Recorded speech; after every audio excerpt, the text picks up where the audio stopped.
Good morning, Commissioners. My name is Larry Galston. I'm a supervisor at Yucatan Township. We have been very concerned about the DNR purchasing more land in our township without being notified by the DNR or anybody else. We have just found out now that the DNR is seeking another 132 acres of purchase next to the Whispering Hills Girl Scout camp, which they have purchased. I have some figures here we have sought, and in our township we have 3,786.26 acres of land that belongs to the DNR. And of that, in PILT payments, we received $7,353.39. which amounts to $1.94 an acre in taxes we received as a township. It's really hurting our local residents when we have to pay more. We don't mind seeing the DNR get the land, but we feel that they should pay the same as what the rest of the taxpayers have to pay in the county. Another thing,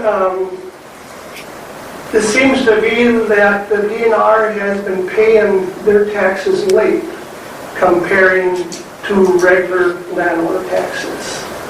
And if it is true, why aren't they penalized? And that being added on to their PILT payment.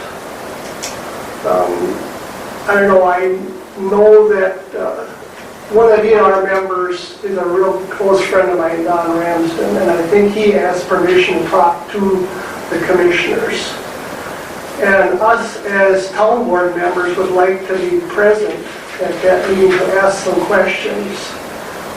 And I know I have a statute number here, and I just told Donna Trius about it, and I think she's referring to Michelle, that there is a different tax base on wildlife management land, which the DNR has quite a bit of in Yucatan Township. Is a higher tax base for 5 years, if I remember right. And I have the statute number wrong if Michelle would like it or to check into it further. But I would really like to be, our township would like to be notified when this meeting comes forth. You know, like I say, we're not against the DNR buying any land, but we figure they should be paying the same amount as regular taxpayers, and we should be notified, something like that. And one second, Mr. Chair, let me take a few minutes to address this if you would. Yep. Okay, so here's Justin and I talked about this the other day. He called me, and so I've been briefed on it a little bit. And I think Justin probably needs to address the situation. He knows more about it. So here's what's going on. I just had 3 phone calls on the drive over about this. Okay, so the DNR, I was talking to Dwayne Bakke because it was brought up that Fillmore County had denied a request for land in Fillmore County when that was going through. So I called Dwayne to find out what happened. Actually, let me back up even further. Money Creek had an issue. There was somebody that wanted to sell land to the DNR a while ago or whatever. I talked to the DNR. The DNR basically said, yeah, you can't do anything about it. They were nice about it, but they just said, well, if we're going to, that's up to us, you know. So it kind of sounded like the county board really couldn't do anything about it. If they wanted it, it's theirs. So this was brought to my attention the other day, and I had called Dwayne on what they did for their, you know, because they denied it. Dwayne said they didn't deny it. What it was they had used some RIM money or legacy money or something to purchase that, and that's what they were questioning was the money side of it. But he had said we have no authority over it. Now Dwayne had said that he sat on a committee that basically they rewrote the rules last year last winter that the DNR had to inform the counties or the townships if they were going to be doing any land acquisition.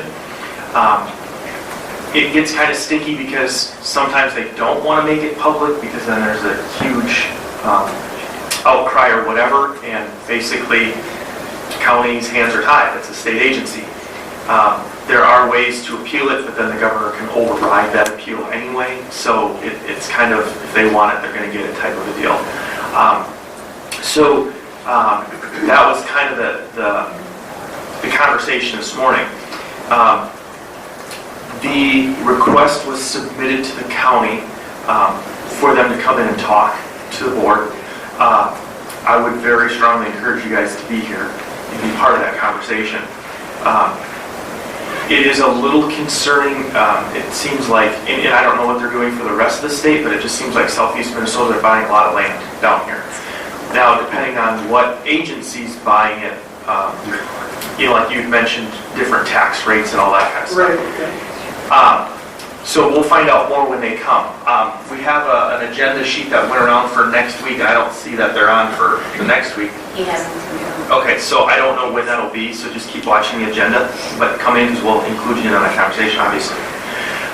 As far as your question about the bill payment, that's something that's been brought up numerous times by this board that we've gone to our state representatives about to basically ask that question. Why is it that the normal person gets drilled if they don't pay their taxes on time, but the state, because whenever we want to pay, we pay.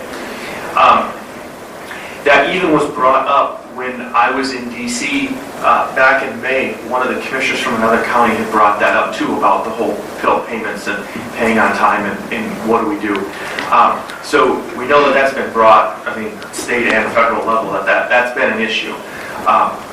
So as far as that goes, you're exactly right. We should be paid, we as in the county and the township should be paid on time and for a fair amount.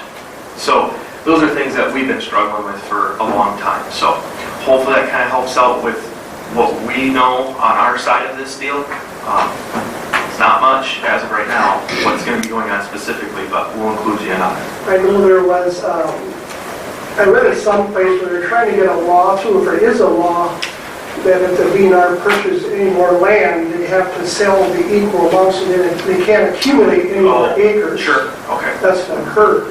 If Yeah. that's going to get passed or not. I haven't heard yet. I guess I have to understand it better myself. The land that they're purchasing currently, did they initiate the request to buy it, or do the landowners say, would you like to I buy it? have no idea. I just found out from the neighbor to that property. He met with the DNR representative. It was not Don Ramsden. But it's a done deal already. That's what it sounded like, yeah. It's already done. So why are they coming after the fact? But do you know, do they pay market price for what they purchase? I don't know. Do you know, Larry? Because I thought there was a deal you couldn't pay over like 10% over fair market. I'm not really sure, but see, there's a loophole getting in the system too now. There's a different group buying this land and in turn turning it over to the DNR. Like there's a lot of some land on Yucatan Township called Nature Conservancy. They're purchasing the land.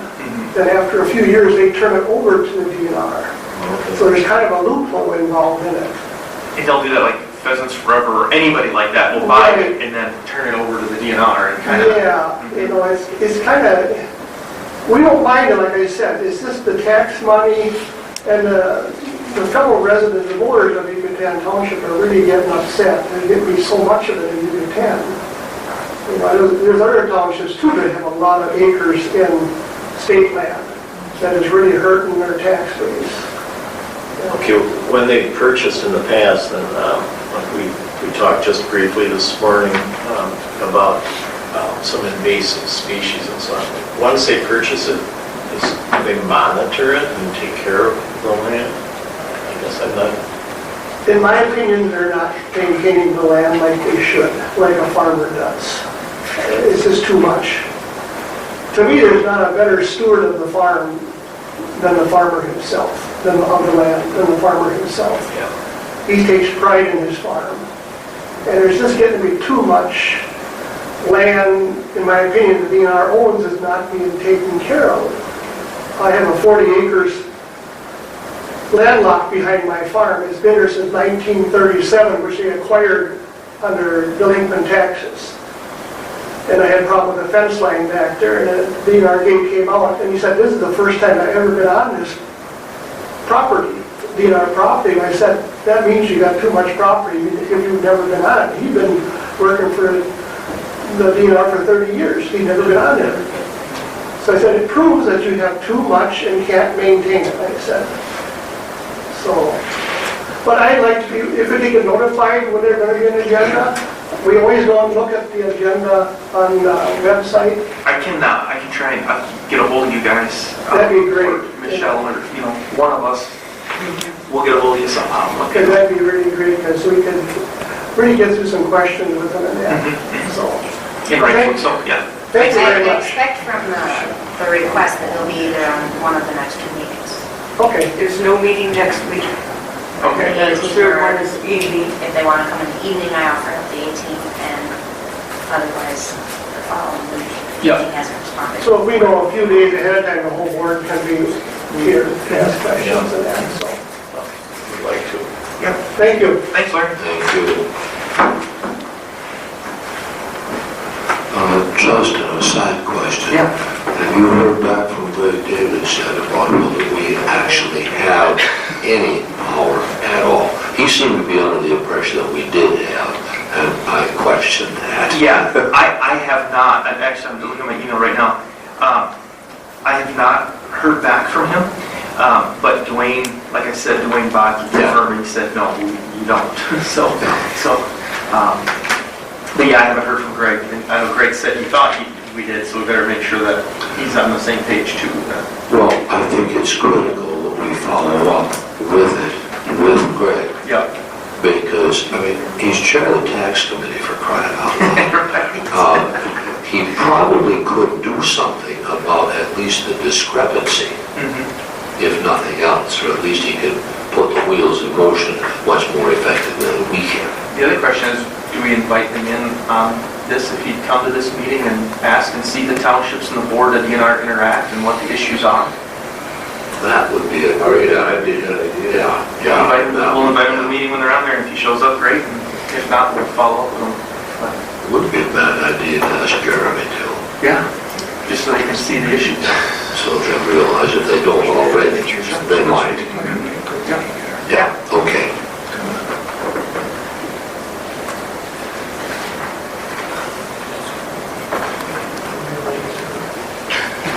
Okay, any further public comment? Mr. Frank? Just before I get started, so this is just for information for the county board.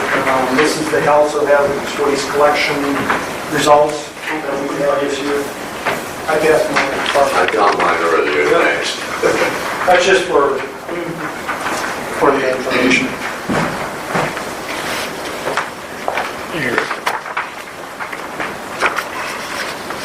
We had 3 good collections, which I just want to, like the free paints with that first item there, that's materials that we are going to get reimbursed back from the paint care program that's set up in the state. Those expenses plus some of the advertising and disposal and all that will be included in that, which will get money's back. I'm assuming paints is in pounds, not gallons, right? Pardon? Pounds, not gallons for paint? Oh, yeah, it's pounds. When's the next one? 2019 are already set up. We only do 3 a year. Right. The next 3 will be in McCresson, Spring Grove, and... Essentially the same time frame will be in Yes. 2019. Yes. They're in that blue brochure, that colored brochure that was sent out in the spring. I did 2 years out of that, so hopefully we can, we'll get the same results better. Otherwise, what I am back for is the county solid waste plan that was presented last week. You decided there was a couple of things that you wanted looked at, and I did change those items that were discussed. I did send this whole plan over to Sam there, get set with the board's wishes to have him review it, to see what his input would be on it, so. I think he was looking at you, Attorney Young. It's fine that Frank Vice, the major part was reviewed as part of the Chairman Arnold caught regarding the change of how we're doing with our employees having, being able to keep some of the stuff, or our citizens being able to keep some of it differently with recycling. And the rest of the document is more just up to the board to decide if you like how it works. But that was the only real issue that I had with it, was that one that Chairman Arnold caught, and the language that's in there is what we've been using since the board authorized us to go in that different direction regarding recycling. Well, my only question on this is that we get caught right now, and the board gets caught a little bit, in a situation of transition. Because this, my thinking is, this is the kind of thing that maybe the county administrator should look at before we approve it. And this is his first day on the job, and it's a 47-page document. So then what do we do? You see, so we've got two alternatives here, I think, but there may be other alternatives come out of this discussion. Hopefully there'll be a better one than I can propose. We have the alternative of saying, well, we really probably shouldn't approve this for a couple of weeks and give our administrator, excuse me, give our administrator a chance to look at this thing and get a little bit familiar with it, because we effectively are signing off on something that he's going to have to be responsible for without his ever having a chance to look at it after he's an employee. Well, that's not quite kosher. But on the other hand, we also know what the timeline is.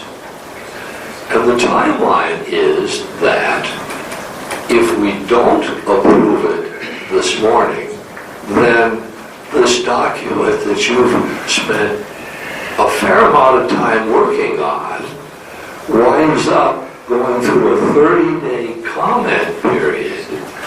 And if there aren't any comments that require a rewrite, then this would be approved while you're still an employee. However, if we delay it for 2 weeks, why then it doesn't happen while you're with us as an employee. So, yeah, okay, what do we do? And there's no, what I've been able to find out so far today, just this morning, and I've worked on it a little bit over the weekend, but not very much. There really is no way for us to approve it and then realistically get the input of the administrator, because the administrator's input is supposed to happen before it goes out for public comment. So, Just to make it bail me out clear, on this one. the 30-day does not start until after the board approves it. Yeah, I understand that. That's our problem. Yeah, I mean, it's totally up to the board. If you want the administrator to, and I'd be happy to sit down with him and walk through it and discuss anything with it. What the draft plan here is basically covering all the different programs that we have already in place. And what it does is just kind of ensures some of it that it's going to go forward. Just remember, it's a plan. Is in the past, what always has happened, if the board's going to change or the county feels like changing something within those plans, A lot of it's driven by economic, whether it makes sense, both financially and is what some of this is what the people want as we move forward. So, Let me ask this question. Is there anything in here, Fred, that you're concerned about? My main concern was the salvage rights thing, Okay. and that's been changed to what board policy was, the board policy we adopted about 6 months ago. That has been changed to that policy from what was previously, so that part's okay. So if brainstorming here, is there a reason from the board side of things, is there a reason not to approve it? I mean, other than the administrator side, would there be a reason not to from our side today that you can think of? I'm not an attorney, and I'm not an expert in solid waste, so I would given those two qualifications, like almost saying, well, I really don't know much, the answer would be no, there isn't. But here's what I'm getting at. Justin, Teresa would like to interject something. We also, this is just a draft that will go to the public, and we actually had Rick take it to Attorney Yant last Tuesday, before we even had an administrator, to get it taken care of and start the 30-day notice. I read through it, and I do know a lot about solid waste, believe it or not. I think it's a good draft plan. Well, I guess what I'm getting at is this something where, in the advent of time, if the board did approve it, the administrator would have time to review it, see what happens, it goes out for comment, and then it would come back to the board if there's any issues after that, correct? Correct. So, even Our if, final, this is not our final approval. Right. Our final approval comes if there are no substantive objections. Our final approval comes in 30 days after today. Right. That's my thinking. now the public review and the public hearing and the comments all get sent to the state. The state is the one that's going to run the public notice on this thing. well, and I guess my point is, wouldn't it be prudent for the board to approve it today? The administrator will have a chance to look at it, we'll have the public comment period. If there is anything glaring, we can always come back and change that point or not approve the final draft. Otherwise, I'm just worried you're going to wait 2 more weeks Yeah. and then be in the same boat we are today. That's my problem. Right. Exactly. Does that suggestion pass a couple of people in the back of the room?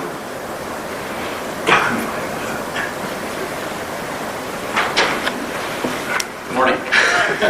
Well, it will work either way, really. I would appreciate time to look at it and review it. There's a couple of concerns that I've heard of that would have time to, but as you mentioned as well, once it goes out for public, if there's anything that we do change, it will just be a matter of whether or not that resets the clock for another 30 days. So we're 6 1/2 dozen of another, but Right. Okay, I guess with that being said, I will move to approve the draft solid waste management plan. I'll second it. Been moved and seconded. Any further discussion? All those in favor say aye. Aye. Those opposed, same sign. Motion carried. Thank you. Okay. All right, John. Good morning. Good morning. Morning, John.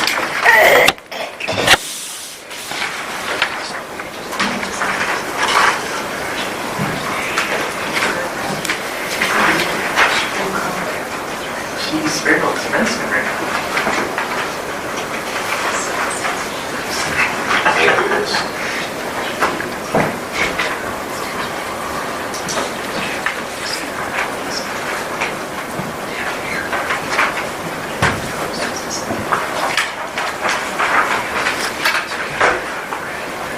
Morning, can you hear me? Can you hear me now? Can you hear me? Okay. A little closer is better than a little further away. They move.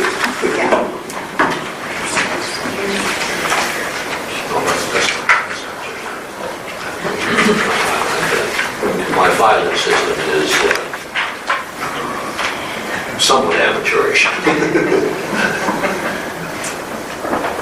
Well, today is kind of a landmark day for us as we kind of put out to you a proposal for consideration with regards to public health and human services integration.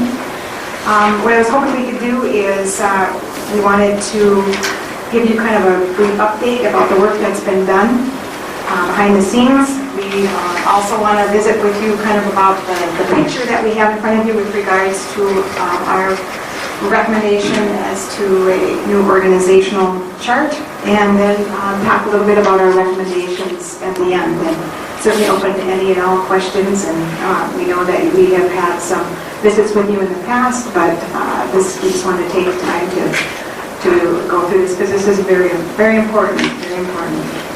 So just to let you know a little bit about the background of the work that's been done to date and kind of how we got to this point. And first I would preface this by saying that, you know, we have a real high value placed on focusing on service delivery. That's what this is all about, service delivery, and those that we're really here to serve. It has been at the center of the stage and the focus of our conversations as we've been moving along. So several months ago, the board directed us, myself and John, to research some potential public health human services business models and then come back and make some recommendations. And primarily the factors that kind of drove this certainly were some succession planning, some current building and space challenges that we had, as well as looking for opportunities for some potential efficiencies and effectiveness that could be gained through integration of our two departments. So these are some of the things that we did. Is not necessarily an all-inclusive list, but certainly the highlights. We certainly met with our staff on several occasions to discuss the potential integration as well as give their input. So they've been in on this, really since the very beginning of our conversations for the last several months. We did do some on-site visits to both Goodhue counties and Mower counties. Those were terrific. We had just really exceptional feedback and visits with the department heads as well as their high-level leadership about their integration and their experience since they combined public health and human services. We met with our Public Health Advisory Committee to discuss this potential integration as well as solicit some input. That was very helpful. We met with our Human Resource Director to discuss some potential staffing changes and how that would impact an integrated department as well as some potential next steps that needed to happen. We met with our Finance Director to discuss the integration of a public health general fund that comes into her Human Services Fund 11. Excuse me. We met with Minnesota Department of Health, our regional contact, Mary Orban, to discuss again what an integrated public health and human services business model would look like in relation to specific statutory county responsibilities that we have, particularly with regards to our public health, as well as to get some input from her in her experience with other counties who have done something similar. We met with our Human Services Committee of the board as well as individual county board members to just discuss our findings and our recommendations as well as solicit any additional input that you might have. We held a joint Public Health and Human Services all-staff meeting to brief our staff on the scope of responsibility and the services provided by both of our departments, gave them an opportunity to really showcase for each other their programs and services. Lots more work there to be done, but again, some initial conversations about that. We also met with AFSCME and MAPE to discuss the potential process, potential recommendations, and answer any of their questions so that they certainly were briefed on our intentions here. And then we met last week with the Fillmore and Houston County Joint Board of Health. So those are the things that have been done to date. I would also just recommend, or just take note that John has also completed a 6-month public health new leadership cohort just in potential preparation for something like this, and that was done through the Minnesota Department of Health for new public health leadership. So those are the things, kind of the highlights of the things that have been done to date. I think through that process, we've gained a lot of insight and a lot of encouragement, really.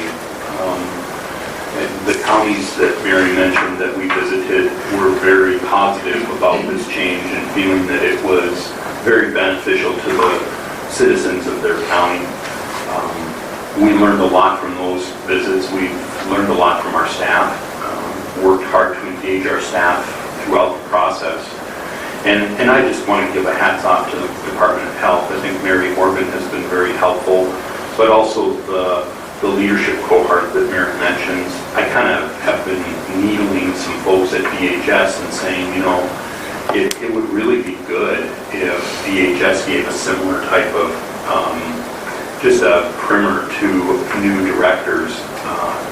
It doesn't give you by any stretch everything that you need, but it does give you really good context, and so I was grateful for that. And it was done in a process of, I think, about an hour and a half webinars once a month over 6 months, so pretty painless to the calendar, but very valuable. So I think the next thing we're going to do is direct your attention to the organizational chart that we've developed. The big changes that we would see here, I want to highlight those, but first note that really we felt that we don't want to make huge changes right out of the chute. Some of that is, you know, out of respect for the people who are working in these jobs, but also we really heard from the 2 counties in particular that we visited with that whatever picture you land on, it'll likely change after you live in it for a while. And I think we both felt that showed a lot of wisdom. So the changes that we see are primarily in the middle of this chart. The organizational setup of this is very similar to what you currently have in Human Services. I've added a county administrator. We've added a Public Health and Human Services Advisory Board.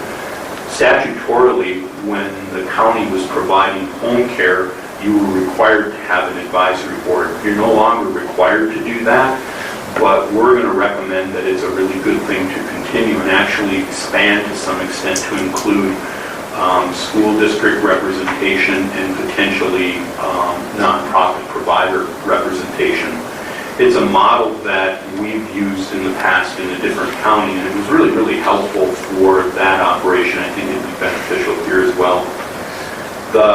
John, can I just question, how many are you looking at?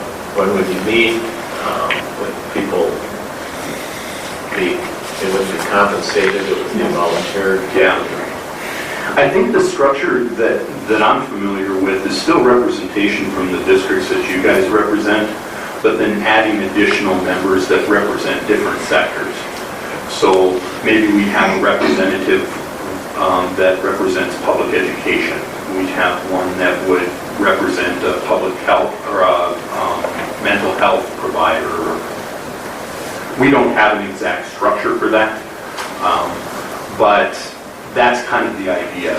With the Public Health Advisory Board, there was representation from the different districts that you represent. And then I'm an ex officio member of that, as is Mary. And then we have, I think, a physician, and we want to continue some of that similar structure. And they meet quarterly. Right now they meet quarterly, and I'm guessing something like that we would be recommending. I was just curious, like John just mentioned, Yeah. perhaps a physician from one of the area clinics. Yeah. And, neighbors in action in La Crescent might. Yeah, Sandy is on our board. Yeah. So, Well, yeah, back then, Right. okay. So the organizational structure, as I mentioned, is similar in structure to what you already have in public health. If you look to the middle of this, the places that we're making some initial changes would be in our home and community services area. So under a public health supervisor, which would be an added, or not an added, it would be a new position when Mary retires. The need for that is to bring a public health voice to that leadership team in human services. So I've spoken quite a bit about Human Services and our leadership team, which has a social services supervisor, a fiscal supervisor, and an economic assistant supervisor. I really want to have a public health supervisor to balance that and make sure that that public health voice is included in that leadership team. It would also be somebody who would be responsible for that site at the Meyer Building that, out of the chute here, we're going to be in 2 sites, and so having a supervisory presence there. If you go down that line, you notice Home and Community Services. We currently have Home and Community Services lead, and over the last, year plus, we've been working between our 2 departments to do an integration of those waiver services. We felt that it was a good place for us to begin working together, and both for the good of those we serve and providing a more comprehensive type of service for folks needing waiver services, as well as potentially a better way of generating revenue for that work. Both of those things appear to have occurred. Our revenue projections are very positive as it relates to waiver, and so we're encouraged by that. We've been able to help public health generate additional revenue for their operation by drawing down waiver dollars for their work, and then integrating the public health nurse work with social workers and case management. So that's why you see under there a waiver /nurse/social worker. The numbers underneath are the numbers of staff that we currently have. So that would account for 3 nurses and 4 social workers. We've already spoken with our home and community-based service folks and said that our intention is to co-locate those folks probably as soon as possible. We were on a track to do that regardless of whether the 2 departments integrated anyway. The rest of public health is very similar to what it already is. It just come underneath the direct supervision of that public health supervisor. So your maternal and child health nurse, public or health education and child care licensing, and WIC, and the first point of contact and clerk position that's over there. If you see a number that is in parentheses, kind of in glowing pink, that's a current vacancy. So we currently have a maternal and child health nurse vacancy. So hold on. So for instance, in that it has 2. So there's 2 currently, but a 3rd missing, or there's supposed to be 2, but only 1? There's 2, and one is missing, or one is empty. So we currently have 1 maternal and child health nurse. Gotcha.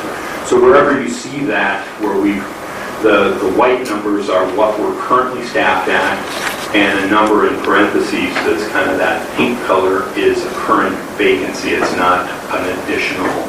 So like forensics, for the forensic services. Right. Technically, there's nobody right now. Nobody there because we've got 1 person allocated to that and budgeted, but that position is currently open. Gotcha. Okay. And I would just mention that, we've intentionally left that position open in really waiting to see what was going to happen and how best to use that position in an integrated setting. And so, we wanted and we want social workers and nurses to be working even more closely. And so until we want it to be an opportunity for the future to see really how best to design that position and utilize it in an integrated department. So that's been intentional that we left it that way. It is still on the budget. Yeah, I think, initially from our view, the need in maternal and child health nursing is distinct, and we still should probably fill that position. But what their exact role will be, we want to have whoever is that public health supervisor be part of that process. I know in Human Services, we have relied quite heavily on maternal and child health as it relates to our child protection operation, as well as some of our children's mental health operations. So that's definitely something that we will be in discussions with, but that position currently is vacant. So the other significant change in this picture is public health and human services both had their own fiscal structure, if you will, fiscal staff kind of fiscal unit. And so the next thing to the right is a remake of what that fiscal structure is. We don't need to have two separate fiscal structures. In fact, we have purposefully said we want to integrate our practices, not just have two separate departments that happen to be headed by one person. The benefits we get from integrating, both what we've seen in the past, the input that we received from our staff, and certainly the input we received from colleagues in the region, and specifically the two counties we've visited, really indicate that approach of integrating, not merging, not just having an umbrella over two, really is worth the effort to get there. And so what you see there is a kind of a redesign of that. The person who is currently the supervisor of fiscal services and public health is that position that is public health fiscal manager. We really need to integrate that public health fiscal knowledge in with our overall approach to that fiscal department in an integrated department. So those are the biggest changes. The rest on the outside, the only change that you'd see to social services is there would be 4 less social workers under the responsibility of the social services supervisor. So that kind of lightens the load for our supervisor there. She had quite a few people under her. And it balances it out and kind of integrates that practice with public health. Again, I'd note that this is an initial step that we are proposing, and it's our recommendation. But as we've talked to staff, I'd also urge the board that don't hold on to this too tightly. I think there's a high probability we'll be coming before you again and saying, here's some stuff that we've learned. Here's some things that we thought were going to be just brilliant, and they didn't turn out to be so brilliant. Here's some things that we hadn't thought of that we want to involve or integrate in our process, or here's some things that we really did get on, and they really did work well, and we want to enhance that. So this is an initial position that we are recommending, and kind of roughly how it would look organizationally. Any questions on this? Actually, I have a question for Tess, because at our committee meeting this morning, it came up.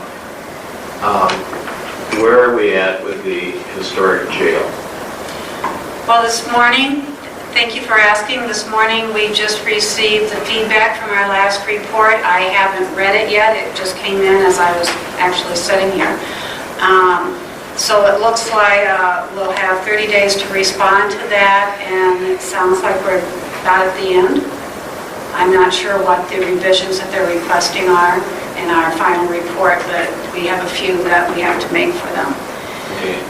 Where it goes from there is that's the underlying work that has to be done in support of submission for a request for one of the major legacy grants.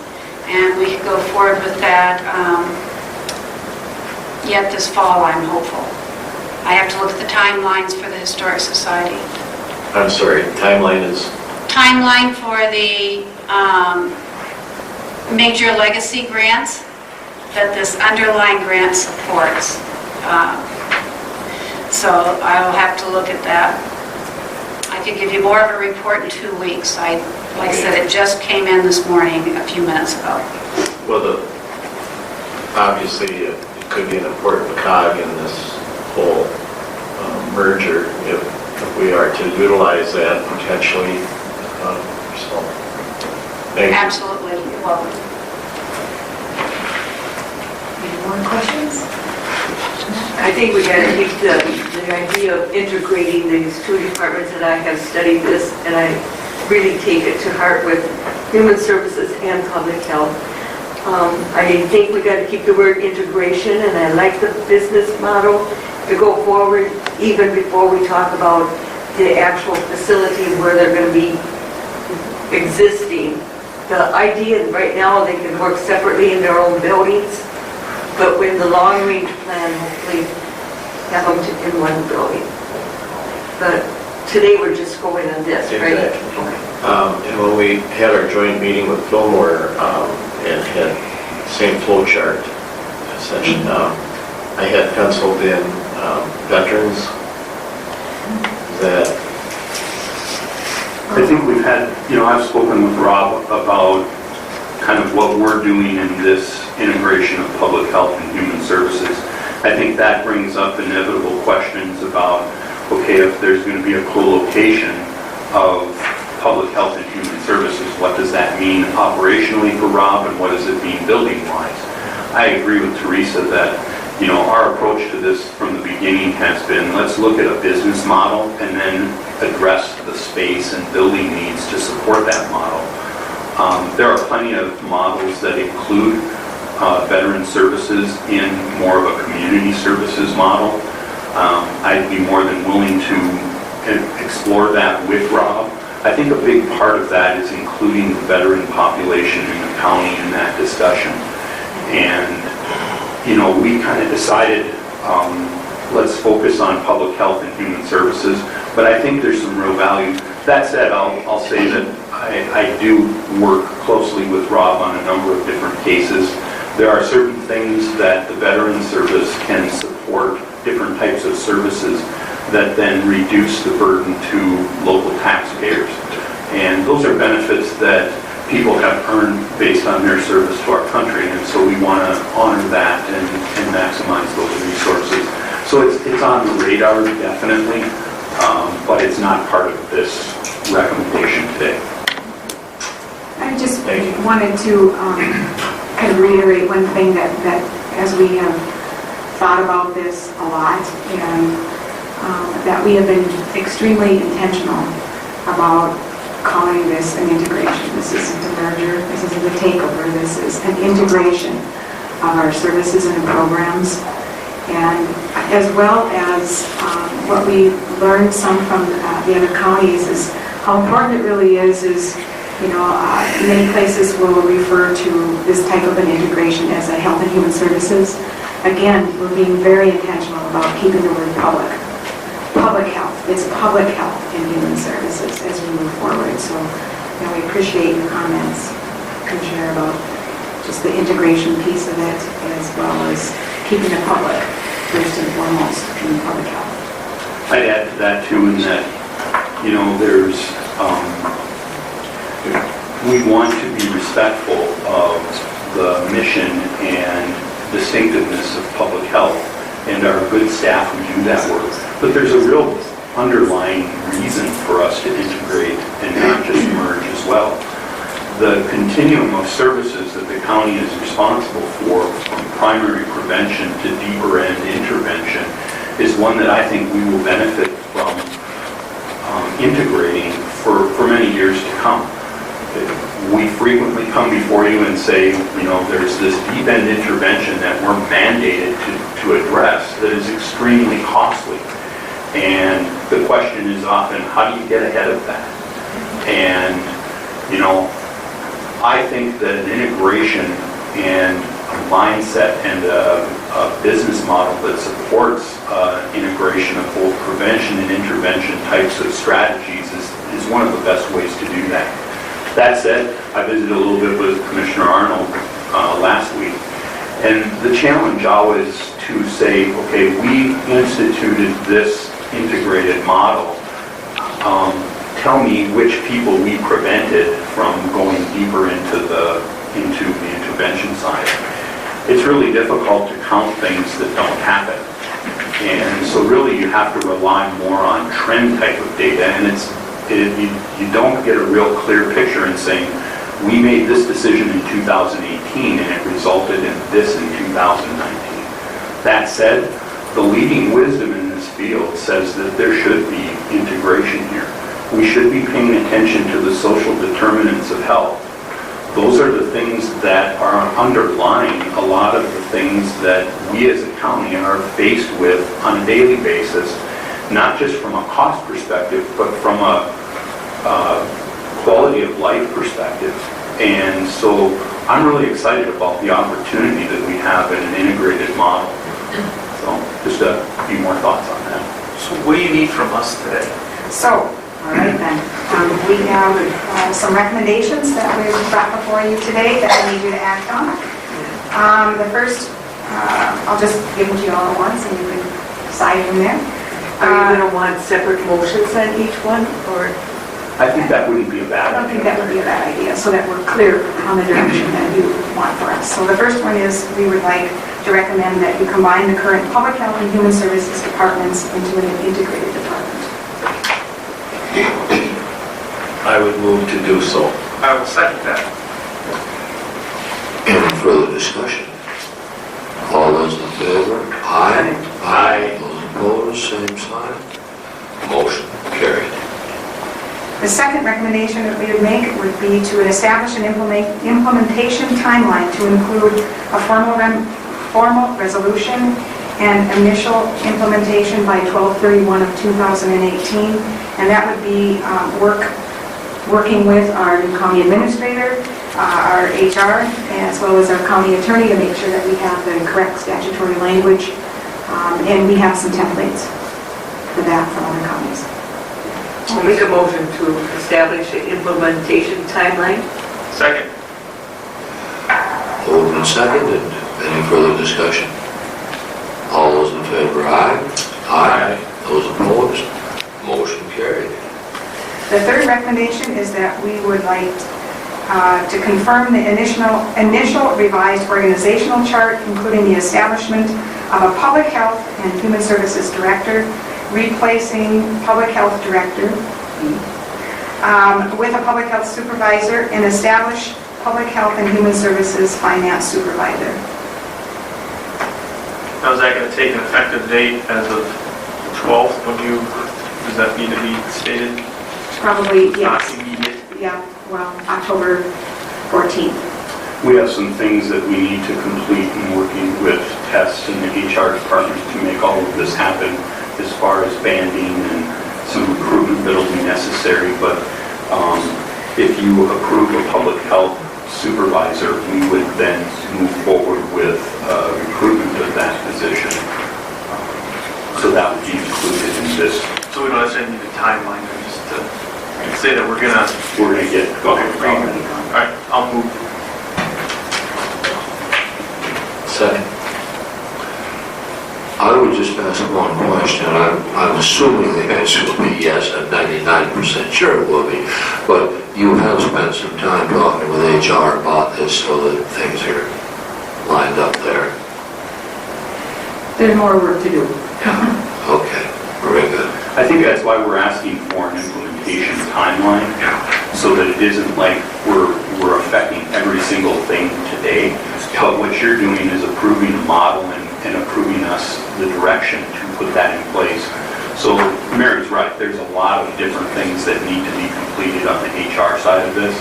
There's also some things that need to be completed on the finance side, which is her next thing. So. Okay.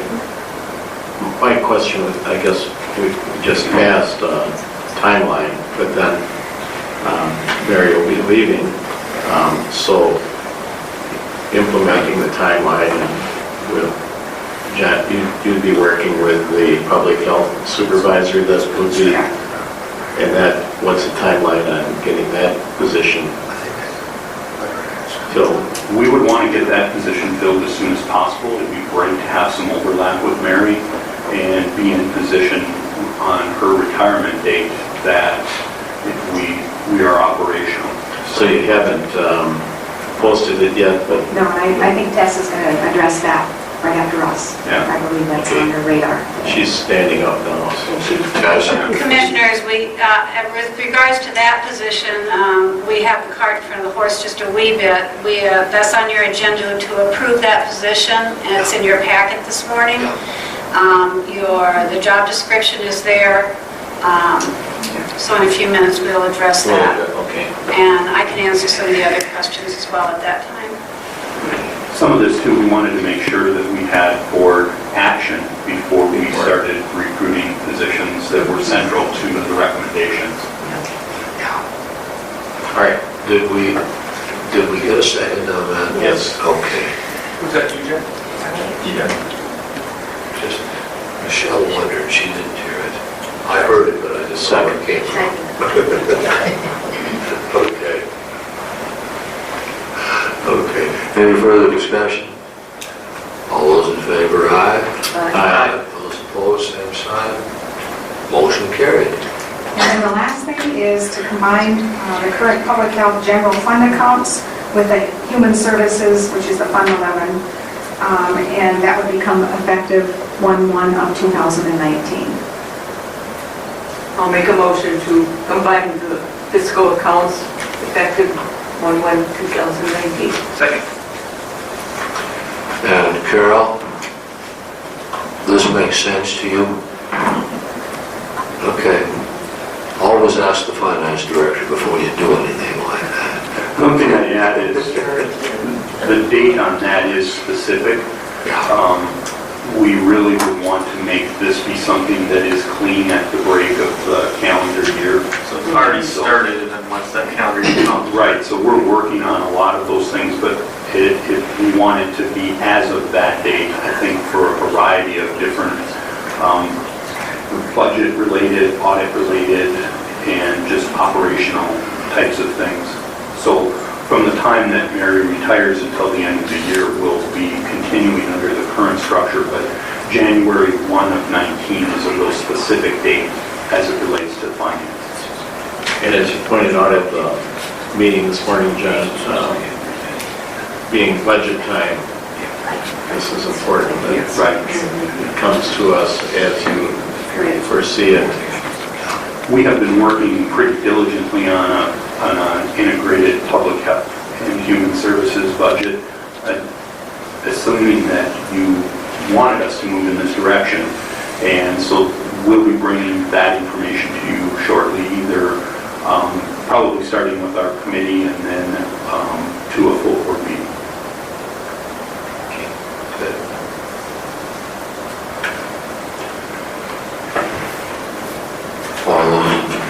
Been moved and seconded. Any further discussion? There we go. Okay. All those in favor, aye? Aye. Aye. Those opposed? Hey, you're really on a roll this morning, aren't you? Motion carried. Yeah, should we throw in a few more? Thank you very much. This has been a very comprehensive process. I am really grateful to Mary and her assistance. You have been well served by Mary, and so we'll be speaking more about her contributions to Houston County in the not too distant future. But thank you for your involvement in this process and your input, and that's what I got today. And this may be my last hurrah, since my date is quickly approaching for exiting stage right, and I just wanted to take this opportunity to thank each of you for your support and your contributions.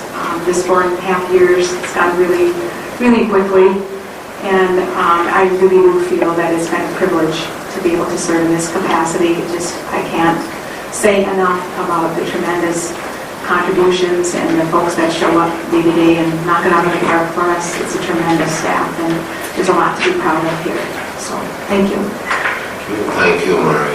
And thank both of you for doing a lot of really good work on this project.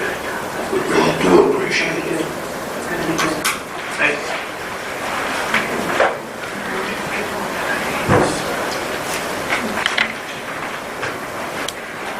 Okay, next on the agenda, human resource.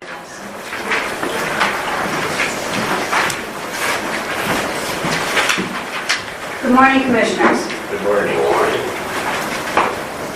While we have Public Health and Human Services in the room, I will just tag on to that and request, and move that to the top of the agenda and request approval of the job description and banding for Public Health Supervisor.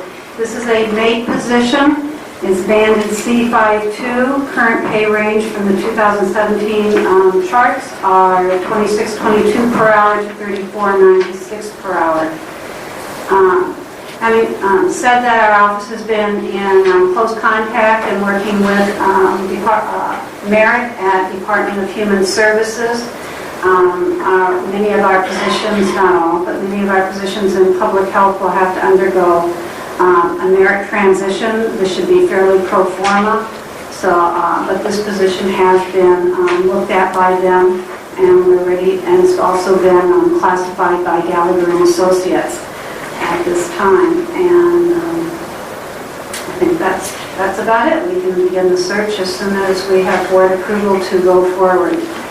And Motion to approve. Second. Moved and seconded. Any further discussion? All those in favor, aye. Aye. Those opposed? Motion carried. thank you, Commissioners. Next, I was remiss in adding, although our Personnel Committee met with the recorder, and it was our intention to place on the agenda the request to initiate a search for a deputy recorder. This is a B23, $17.54 to $21.21 per hour. I met with the recorder on maybe 3 occasions. We've also met with the Personnel Committee. We went through multiple scenarios for that office with regards to the pending election, as well as exiting staff through retirements and recent resignations, etc. And it's at this time we wholeheartly recommend that we initiate this search. We really need the time to prepare any new staff that's added to that office, get them up to speed before January 1. And do you have any other comments? No, just that, like all offices, it's nice to have somebody on board so you can get some training in before another person leaves. That's not always the case, but in this case, we do know I'm not going to be here after January 7th, I think it is. So it would be nice to have a couple months training under our belt. I'll add from the Personnel Committee side of things, this was something that we felt we needed to do and do it now. So it was vetted thoroughly. John, there are a couple different scenarios that may present themselves depending on the election and so forth. I will make a motion to enter into a search for the position. I'll second it. Moved and seconded. Any further discussion? Hearing none. All those in favor, aye. Aye. Aye. Those opposed, same sign. Motion carried. Clarification, was that just for a deputy recorder? Say that again. Was that for a deputy recorder? Deputy recorder.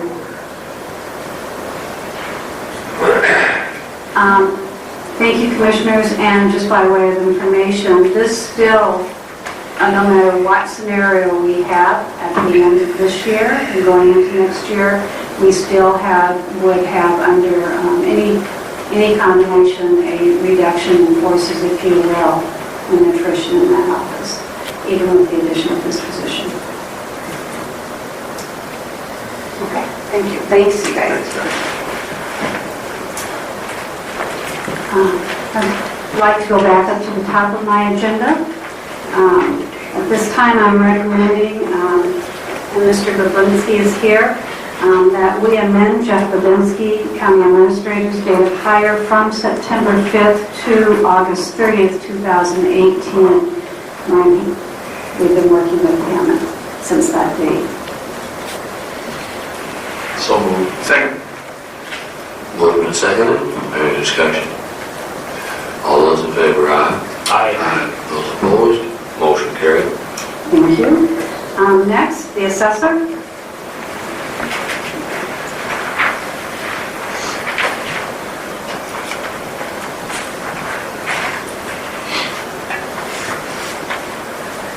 Good morning.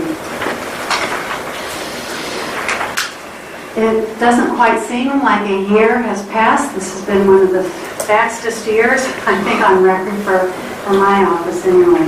However, it is with great pleasure that I recommend a change of classification of Luke Arnstadt to certified Minnesota assessor. This is non-income qualified. That's a B23. He would be appointed at a step 1, which is $17.54 an hour, effective today, September 4th, 2018, conditioned upon the issuance of licensure by the Minnesota Board of Assessors. They have information that he has successfully completed all elements, just waiting for that paperwork. Motion to approve the change in pirate status. I'll second it. Moved and seconded. Any further discussion? All those in favor, aye? Aye. Those opposed? Motion carried. Can you say anything on behalf of the board?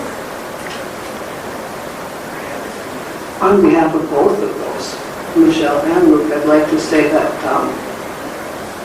I don't think we could have picked a better duo than the two that came in when we needed them the most.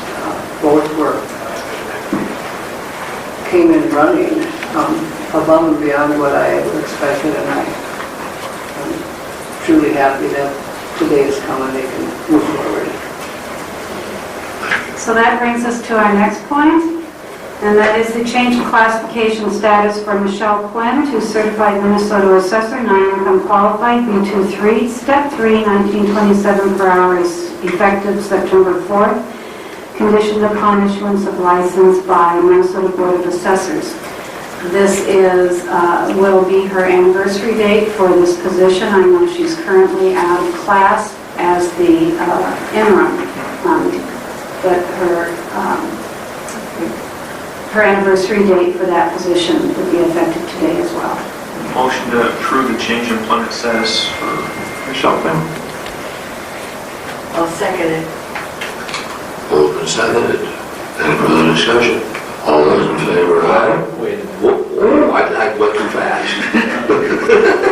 I tried. Michelle Quinn is there. I just want to add that Michelle has been just outstanding in this turmoil, if you could call it, I think, that we had, and all of the fears that, oh, this wouldn't go off and this wouldn't. She made it happen, and not alone, but she certainly was a major player in the whole thing, and I truly appreciate it. May I add something? Sure. I think that you have all been made aware that the State Board of Assessors has granted Michelle 2 additional years' experience right now because of what she is going through and has gone through for our county. So right now, Michelle, in their eyes, has had 3 years' experience in our office, and she can go right now into moving up to other steps. She doesn't have to wait out the time period. So that is another appreciation towards Michelle's Feather in her dedication. hand. You're gonna need a bigger hat. Yvonne?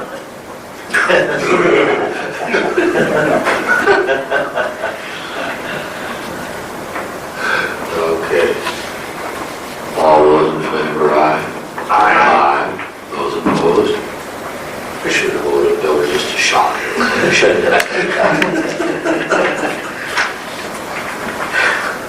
Thank you. Yeah.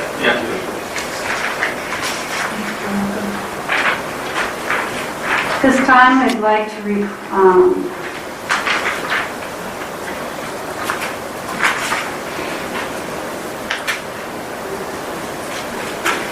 inform the board that we have a resignation in the county attorney's office, and we, as an assistant county attorney, has resigned, and we are requesting initiating a competitive search for an assistant county attorney, D61. The resignation does not come to the board, it goes to the county attorney per statute. The request to fill, though, has to go to the board. I'll make a motion to initiate a competitive search for assistant county attorney. Second. I have one question. Over the last year or so, I've become aware that possibly, Sam, we might see some benefit from having someone in your office that's quite well versed in contract law, and you don't have that at this point. Well, you anticipate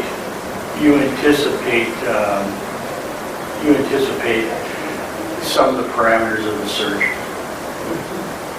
you have to do everything in our office, but it would be nice to have somebody that has some background in that area.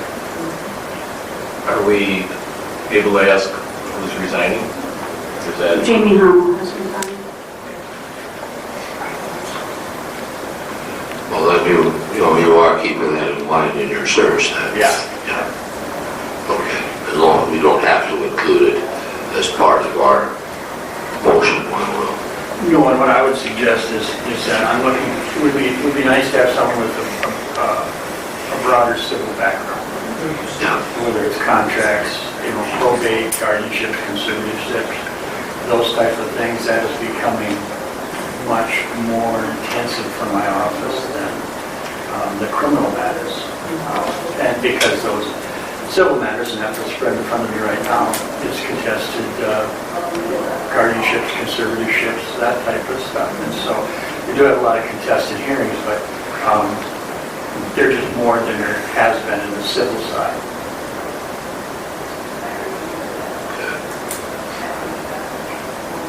In any event, we've got a motion in a second, so we need to go on. All those in favor, aye? Aye. Those opposed? Motion carried.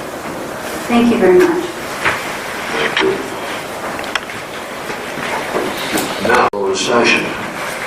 I request the board go into closed section pursuant to Minnesota Statute 13D.05, subdivision 3, parent B, to discuss ongoing litigation. So moved. Second.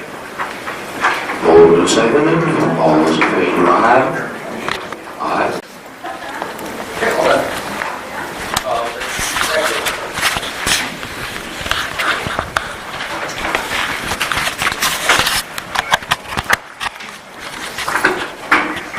Board met into closed session regarding Jennifer Agee versus Houston County to discuss information received from our insurance company regarding coverage. The board at this point was not asked to make any decisions, but I just passed them on the information that I received. Okay.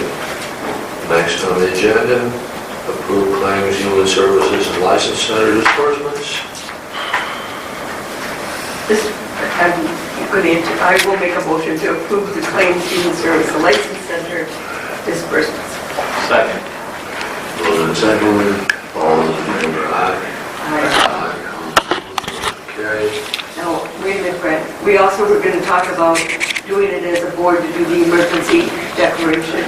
Yeah, I got an email about that and from Olivia, and she checked again with the Minnesota Emergency Management, a man named Mike Peterson, and he informed her again that we do not need to do anything, although I see the sheriff here, and I don't know what else he would be here for.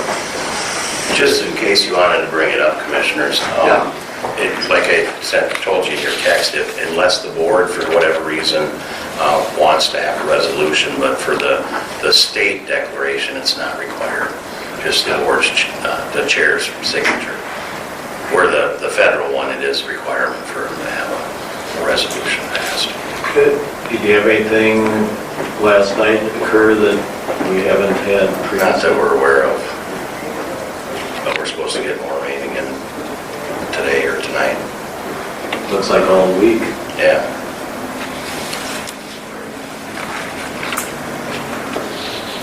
Okay, then we just go on and we just don't do that part of it. So then we have discussion items. Okay, we had kind of a busy week again last week. We had the Joint Board of Health, which we all participated in, and that was a very good meeting, with the lady from the state coming down. I had the state extension meeting up in St. Paul on Wednesday, and one of our speakers from extension was really emphasizing the programs that they're initiating for rural town grocery stores, because we've lost so many across the state in these small towns that people will go to Walmart or Dollar Store or something like that, and the mother and dad mom and pop stores are closing, so they're working with small rural communities to help them, you know, talk people into working with the local community to send produce to these small grocery stores that are local, anything there. It's a big study that's been going on since 2010. It was very interesting because it's very true, you know, especially the ones that we saw at the meetings that have closed. On Thursday, I had the Board of Audit meeting, but I'm not going to summarize that because we don't have the final report yet. Do we, Carol, the findings or anything? We just have the draft. The draft is basically the final now. So we did get a unmodified review, which is the best we can do. There were findings, most of them are very similar to what we get every year as far as the segregation of duties, our disaster plan, which they realize is in progress. But all in all, it was about an hour and a half going through all the different findings. If anybody wants specifics from Carol or I, we can give those to you too. Then I had, on Friday, I met with the DNR, Greg Davids, Homeland Security, all the officials from Polka City, the county representative, and I was the commissioner there. We had a 3-hour meeting there, touring Como Falls, and the lack of Como Falls, and the damages that had occurred. There was one bank that went down over 50 feet, and it just completely washed down. They also had gotten permission before that, I think Fred was on that one, on Wednesday, about getting emergency riprap in place as soon as possible, and that was approved. But now we're working with the DNR too about next step, whether we're going to try to replace it, or, you know, reroute the stream like it was or what, and those permits haven't come through yet. So, and then, I don't know, this is a good time to bring it up, but Gilmore County was looking for a letter of support for that Preston meeting. Do we want to put that on the agenda for 2 weeks from now? Well, that kind of got put into Rob's bucket list, and I haven't heard back from him, so... We talked to him in depth, and Jack too. I don't know. We talked this morning in committee. Here we go. Yeah, but he thinks, I think the initial, in addition to a letter of support, it was money. 50,000 or something. And yeah, and the 50,000 seemed to be an excessive amount. And I talked to Rob this morning, and I guess we agree that it would be a good gesture from Houston County, seeing that we're an adjacent county, and it's an important issue for veterans. But just a suggestion in the perhaps a 5,000 to 10,000 range would be a reasonable thought. So I guess between now and maybe the next meeting. I think we have till the end of December to make a letter of support from what Wayne said. I think, at least what I took from our joint meeting was that it's going to happen, whether we contribute or not, but the more local contributions, The more match. They'll get. And again, I think it's a really good thing for the area. But a lot of it has already kind of...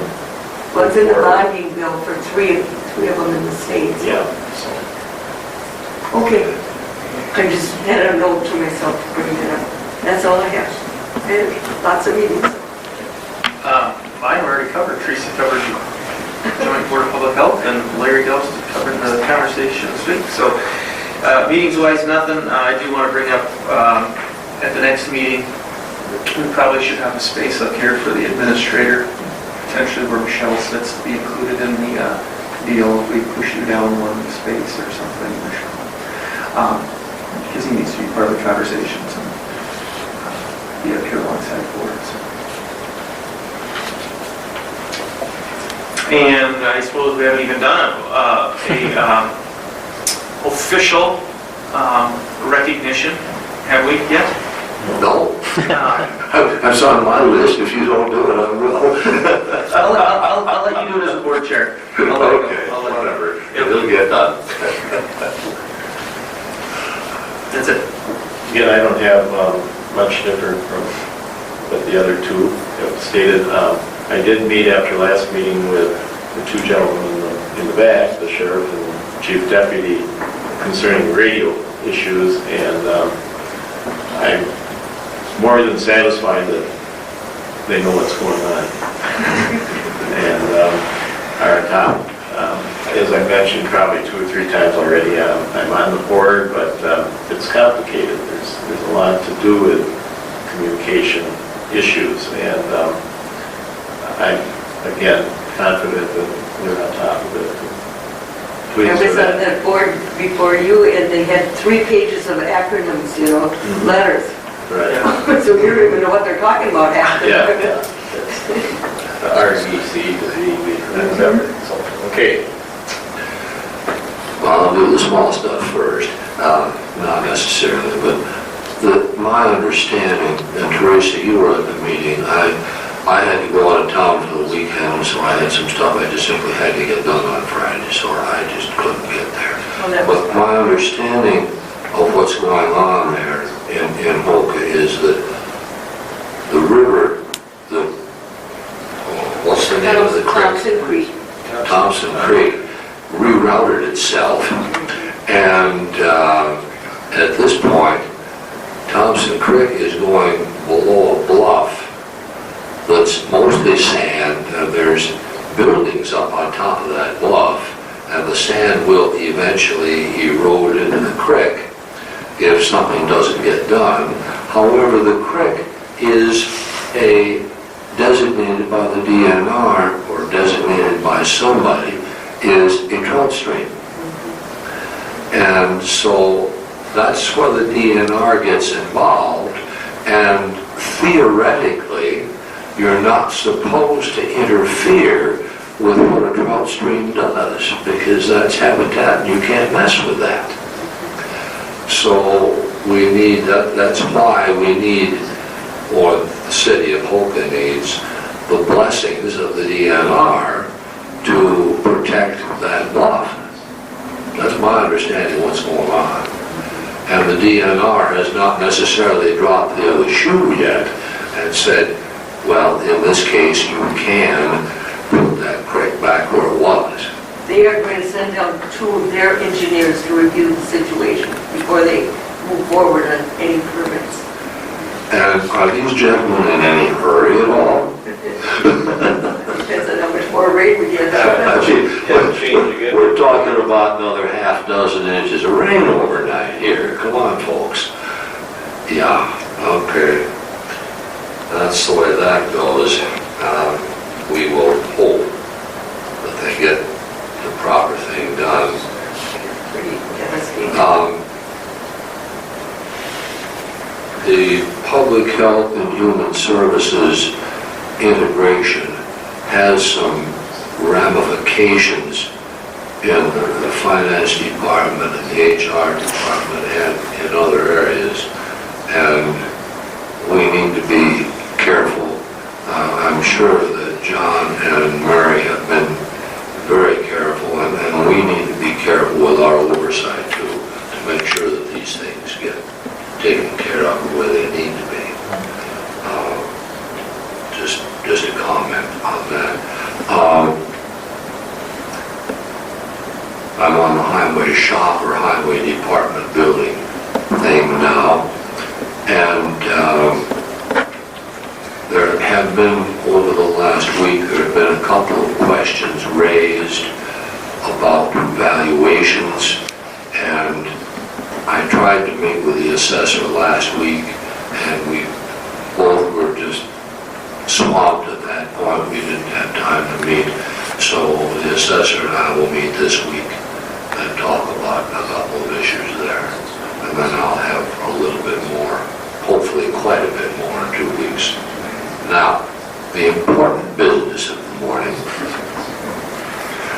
Jeff Gubensky is our new county administrator, and we have, Justin has already talked about what is the correct place in the room to put that gentleman during a board meeting, and we will have to deal with that before the next board meeting. I don't think we have to make an official motion on that, but in any event, we would like to welcome Mr. Gubensky to Houston County officially.